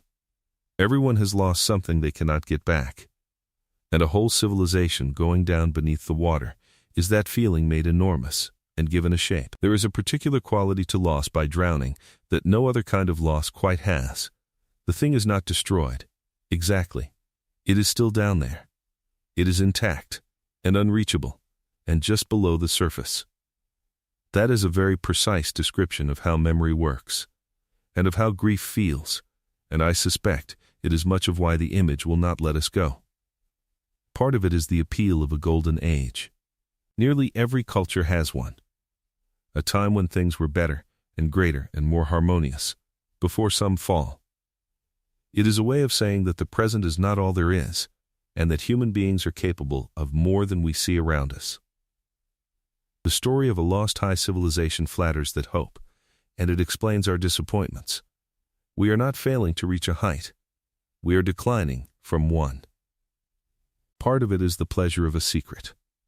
To believe in Atlantis is to believe you know something the authorities have missed, and there is a genuine and human satisfaction in that, especially for people who feel that the experts have not always been honest with them. It is worth understanding rather than sneering at, even when the specific claims do not hold up. And part of it, I think, is simply that the sea keeps the secret so well. Look out at the water from a beach. It gives you nothing. It is a lid. Everything under it is hidden, and it could be hiding anything, and for most of human history, it very nearly did hide everything.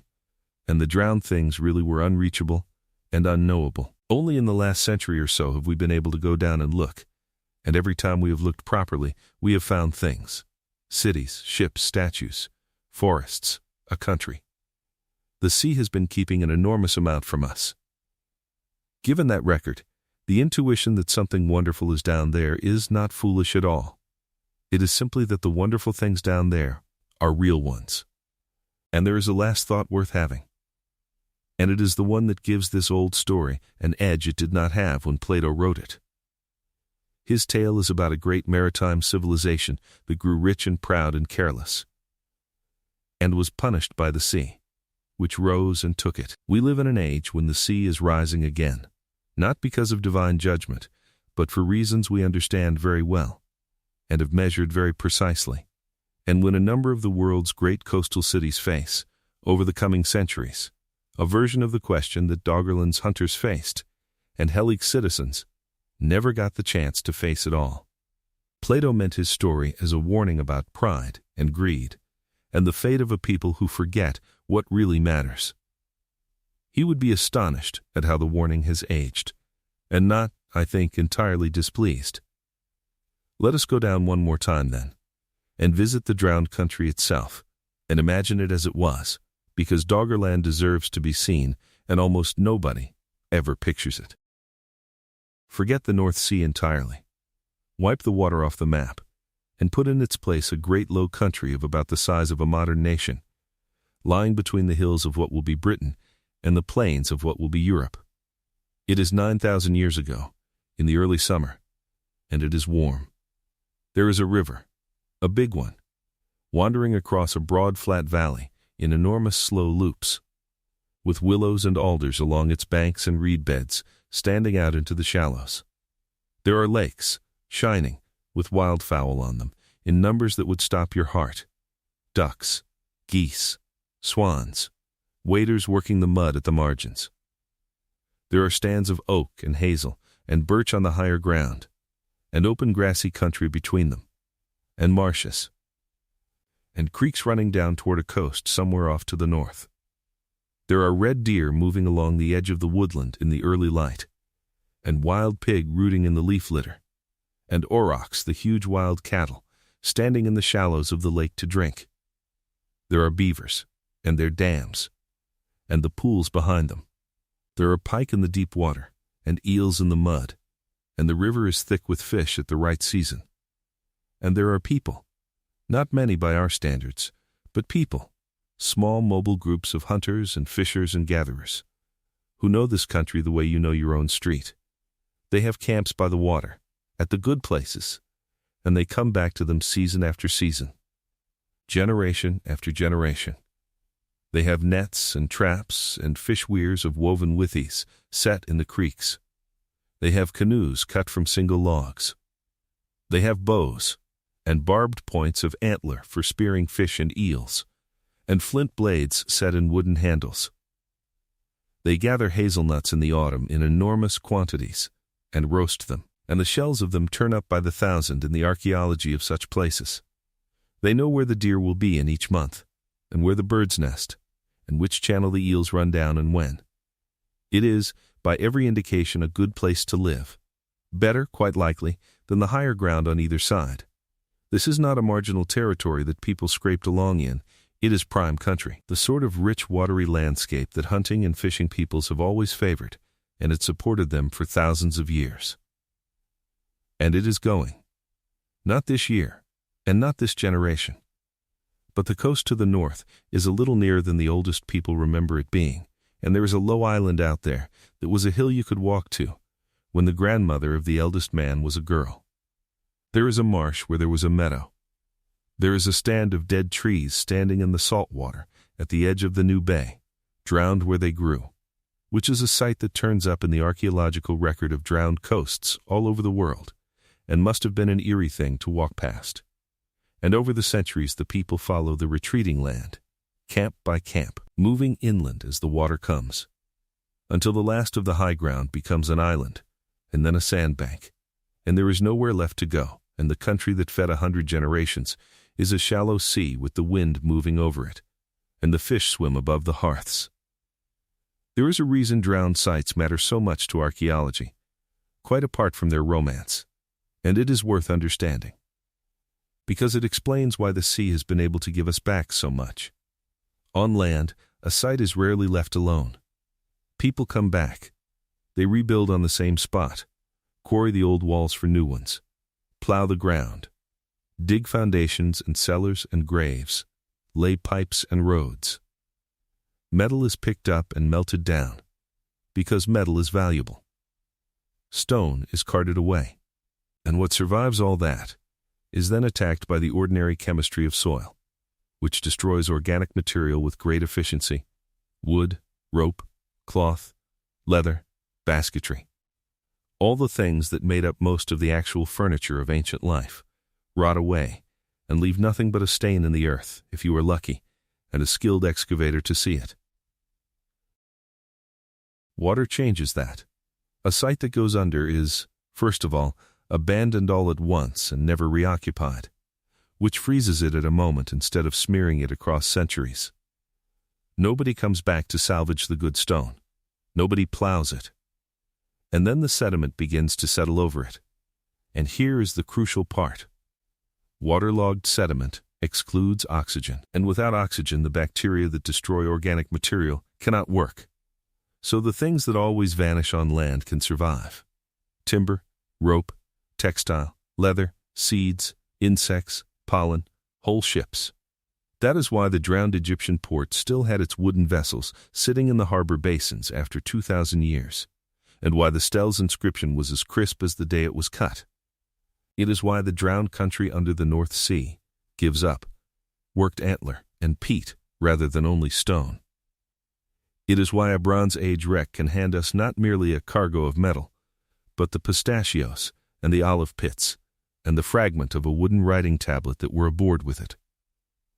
The trouble is what happens when you take it out. Something that has been stable underwater for millennia is in equilibrium with the water, lifted into the air, and the salt begins to crystallize inside it, and the waterlogged wood begins to dry and shrink and collapse.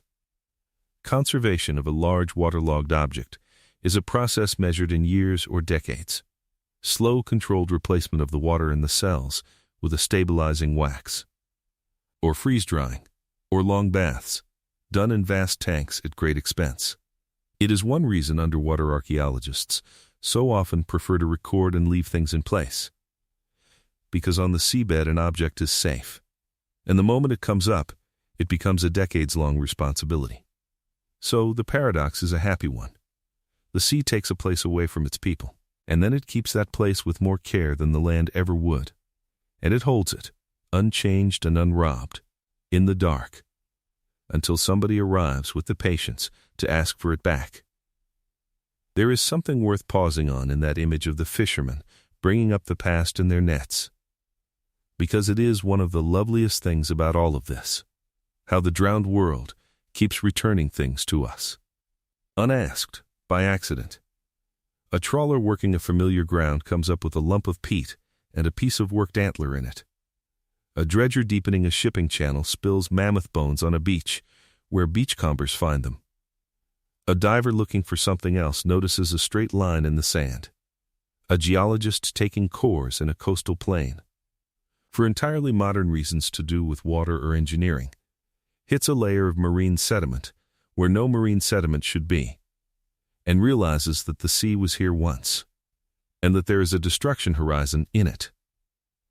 Sonar surveys made for laying cables, seismic data gathered for oil exploration, aerial photographs taken for mapping, satellite imagery collected for weather. Again and again, the tools built for the present have turned out to be instruments for reading the past, used by people who thought to ask. Almost everything we know about drowned landscapes has come to us sideways like this, as a byproduct of somebody else's project, plus a curious mind at the right moment. And the work is patient beyond belief. Underwater archaeology is slow, expensive, cold, and visibility is often poor. Everything must be recorded in place before it is moved, and everything raised from salt water must go through years of conservation or it will crumble as it dries. A single season's diving might yield a few square meters of properly recorded site. The excavation of the drowned Egyptian port has been going on for a quarter of a century and has covered a small fraction of the city. The mapping of the North Sea landscape has taken decades of work by teams across several countries. But it accumulates. That is the thing about it. Each season adds a little, and the picture fills in, and things that were guesses become established, and things that were legends become sites with grid references. A century ago, Troy was a poem, and Doggerland was an anomaly in a trawler's net, and the Minoans were unknown, and Thonis Heraclein was a name in a book that scholars suspected was a mistake. All of that has changed, not through any single dramatic revelation, but through decades of unglamorous, meticulous, cumulative work by people who mostly never became famous, and who spent their careers on a few square kilometers of seabed, or a few meters of stratigraphy. Which is, when you think about it, exactly the opposite of the Atlantis story in every way that matters. The legend offers a single lost secret, revealed in a flash, explaining everything. The reality is 1,000 small recoveries, made slowly, each of which explains a little and raises new questions, and which together have given us back more of the drowned world in the last 100 years than all the searching of the previous 2,000. And now our long search draws toward its close. And it is time to let it all come gently to rest, and to let yourself come to rest along with it. So let your mind begin to release the details now, the way you loosen your hold on the day's business as sleep draws near. Let the arguments and the dates and the theories blur softly together and drift away. You need hold on to none of it. Let the rings of the imagined island dissolve. Let the debates go quiet. Keep only, if you keep anything, the feeling of the water, the green and gold light, the long, slow shafts coming down, the low walls under the sand, the enormous silence.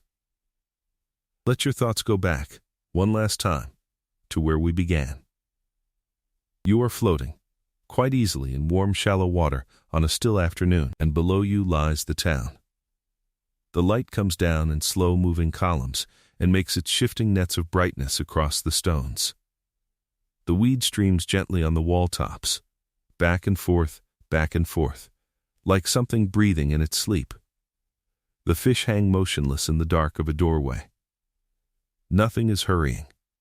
Nothing is required of you. There is only the light, and the quiet, and the town lying where it fell, perfectly at rest.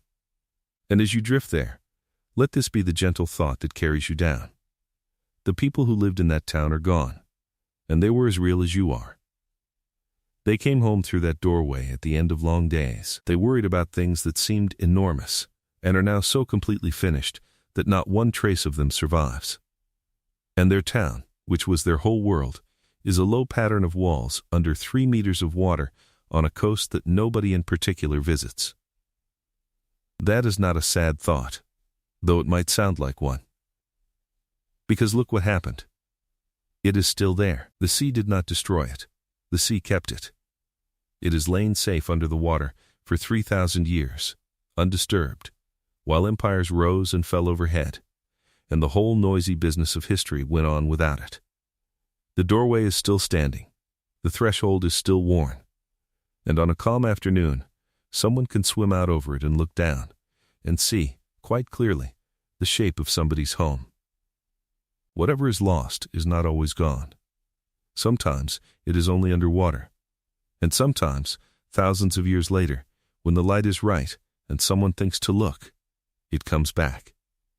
So perhaps you may set your own burdens down for tonight, and let the water close over the day, and trust that what matters in it will keep. Nothing needs solving before you sleep. Nothing needs holding. The tide will go out and come in again without your watching, as it has every day since long before there was anyone to watch it. You have done enough today. You may let go, and sink, and rest. So let your breathing slow now, and let it deepen, and let your body grow heavy and warm and still, sinking down into the quiet the way something released at the surface sinks slowly and easily through clear water, turning a little as it goes, down and down, with no effort at all, into the deeper green. There is nothing more to do tonight. The question has been asked and answered as honestly as it can be. The legend has been set gently aside, and the real drowned world has been visited. And now, it may all be let go. Let the last images grow soft and dim and drift away into the blue. The white cliffs of the broken volcano, ringing their dark bay. The statues lying face down in the sand off the Egyptian coast, waiting 1,000 years to be found. The buried city under the vineyards, and the shape of a wave preserved in the sediment. The great low country with its slow river and its wildfowl and its people, going quietly under, generation by generation. The low walls, the worn threshold, the weed moving on the wall tops. Let them all soften and recede, a world visited once, in the quiet of a night, and now released, the way you release the day itself as you sink toward sleep. There is nothing left to hold. There is nothing left to fear. There is only the quiet, and the warmth, and the slow, soft tide of rest, rising to carry you away. Far above, on the surface, the light is going. The sea is turning from gold to gray to a deep and gentle black, and the first stars are coming out over the water. And the small waves go on lapping at a shore somewhere, the way they have lapped at every shore since the beginning, patient and unhurried and endless. And down below, in the dark and the silence, the drowned towns lie exactly where they have always lain, keeping their long quiet, holding what they hold, entirely undisturbed, all night, every night, for as long as there has been a sea. And you may rest now, as deeply and as peacefully as they rest, carried down gently into the dark and the quiet and the rest that you have, more than earned. Thank you for spending this quiet time with me here on Lanternlight Chronicles. If you are still awake, you may simply let these words fade and follow the story down into sleep whenever you are ready. And if ever you find yourself awake again on some other night, looking for something calm to carry you toward rest, I will be here, and there will be another long and gentle story waiting, another lost world or vanished wonder to wander through together in the dark. Until then, from the green light in the low walls and the long silence beneath the sea, I wish you nothing but stillness and comfort and peace.